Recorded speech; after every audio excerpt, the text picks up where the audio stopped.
What's shaking, people? It's your boy DoomkillaHD back with another Marvel's Avengers video.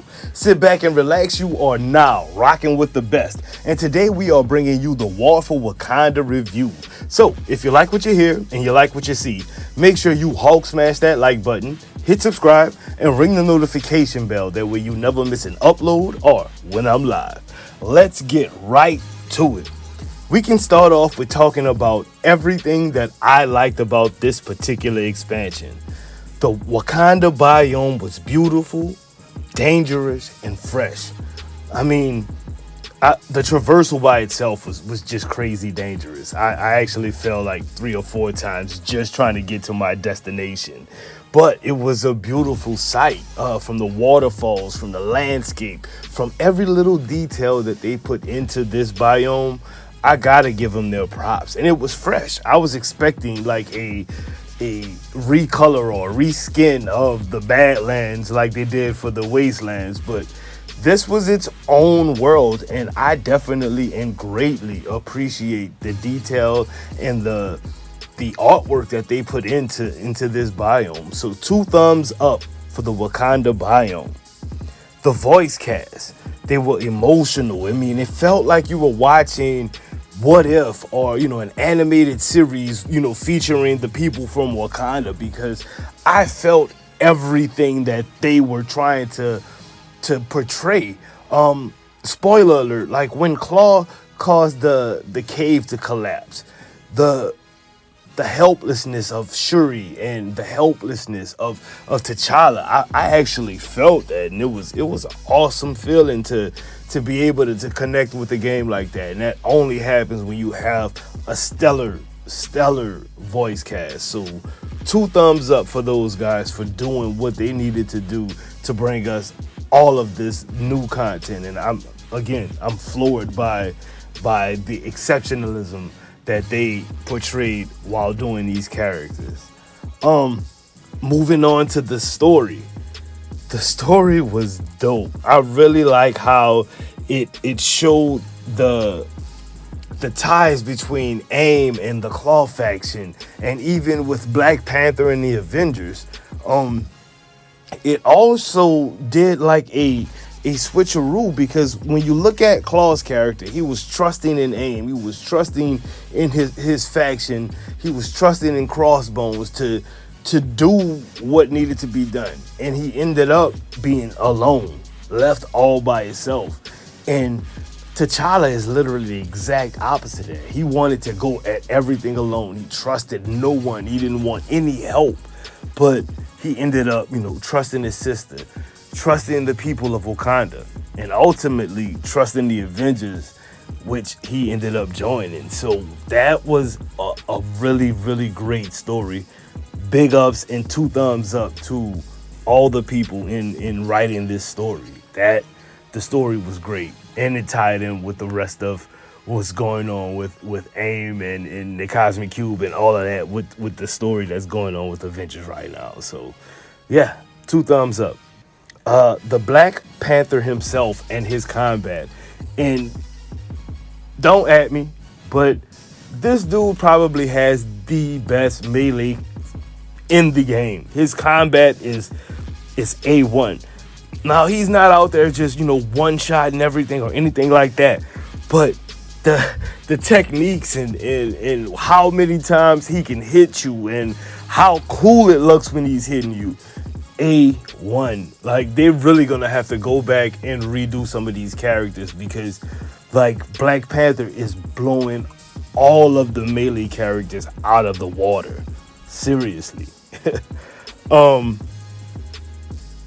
We can move on to villains and enemies. The Claw and Crossbones tag team at the end of this DLC really took me by surprise. It was a great addition to how we actually fight bosses. It had mechanics to it. Whether you were fighting one or you're fighting both of them at the same time, it had mechanics, you know what I mean? And whether you whether you're fighting one or both of them at the same time, you still have to deal with the AIM drones that's causing whatever havoc that they're causing to the city. So it's 3 things going on at once, and you have to pretty much manage all of that. And it was a beautiful, beautiful thing. So big ups, 2 thumbs up for the villains and enemies. I mean, yes, we had some robots, the spider bots, and a few aim bots in Wakanda, but it was mostly Claw's faction, and those dudes were putting up some good fights, you know what I mean? So again, 2 thumbs up. Now we can talk about some of the things that I didn't like about the expansion. And first and foremost, the sonic disruptors covering the entire screen and just make you can't see anything. You know what I mean? That they got to tone that down. That makes no sense. And then the drones that are hovering around you, you're supposed to like shoot them down or knock them down or smash them out the way, but that's kind of impossible when your screen you can't see anything through your screen. So yeah, they need to tone that down a little bit, actually a lot of it.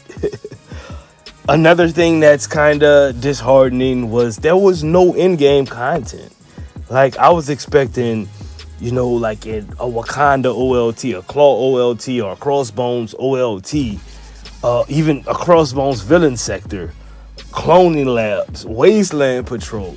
I was expecting something, and we didn't get it. I mean, it's cool that they dropped the little event that's going on, the corrupted vibranium event or whatever it's called. That's cool. That's okay, and it gives you a lot of gear for doing those missions. So at least it's worth doing the missions, because every time you destroy one of those corrupted vibranium mounds, they give you a ton of gear per mound. So that's actually a good thing. But I was hoping for a little bit more. You know what I mean? But it is what it is. I'm not going to complain too much about that. And the last thing about the bad, or the things that I didn't like, was we needed a better horde mode than what we got. Like the horde mode for the campaign was dope. It was awesome. I felt engaged with it. I didn't know what the hell was going on. It was a bunch of enemies everywhere, and you know, I made it through it. Then, you know, I tried to play the drop zone version of the horde mode, and it was not as engaging. It didn't seem like as many enemies were there. I didn't feel like, you know, I was pressured to do anything. You know, I played with a couple of buddies of mine. You know, I had one guy on A, one guy on B, and one guy on C. And, you know, somebody was just running around, just pretty much patrolling whatever, you know, was not being covered. And it did not feel like a horde mode at all. So what I'm hoping is they can bring in a horde mode, like actually in Wakanda, in the cave or something like that, where they give you just literally 10 waves of enemies. I don't need to hold down a specific area. Just give me a whole bunch of enemies at once, wave after wave. That's a horde mode. You know what I'm saying? But aside from that, that's the only bad that I have about this expansion. So for the expansion itself, it gets a 9 out of 10 from me. The Black Panther himself was brilliant. The Wakandan outpost, the biome, the whole thing about Wakanda, everything with Wakanda was just outstanding. And the voice cast was superb. I mean, they were spectacular. Hit every note on the head. So there's really not much aside from in-game content to complain about. And like I said, there's an event going on right now, so there is in-game content for you to get loot. And it was reset day, so you could still go grab your exotics after you leveled up your Black Panther. So this was, to me, one of Crystal Dynamics' best things that they've put into this game since launch. I felt really engaged. I still feel engaged with it right now.